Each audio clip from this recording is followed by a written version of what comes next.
Badlapur waste police station अंतर्गत सदरचा गुन्हा दाखल आहे। यामध्ये आपण त्वरित गुन्हा नोंद करून यातील जो आरोपी आहे त्याला अटक केलेली आहे। माननीय न्यायालयाने यामध्ये 3 दिवसाचा PCR जो आहे तो आम्हाला दिलेला आहे आणि PCR मध्ये आता आम्ही तपास जो आहे तो येथील स्थानिक ACP जे आहेत त्यांच्याकडं हँडओव्हर केलेला आहे।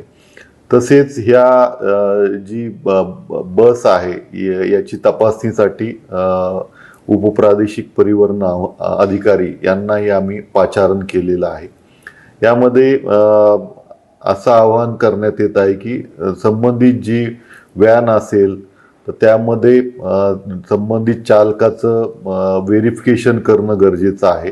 शिवाय व्हॅनमध्ये आपण कॅमेरे लावणं गरजेचं आहे। तसेच एक महिला मदतनीस जर त्यामध्ये असेल तर अशा प्रकाराला आळा घालण्यात मदत होईल। शिवाय पोलीस जे आहे ते आपली कारवाई जी आहे ती कायदेशीर तपास चालूच आहे आणि लवकरच संबंधित आरोपी समोर आपण त्याची पूर्ण तपास करून चार्जशीट जे आहे ते माननीय न्यायालयासमोर आपण सादर करणार आहोत।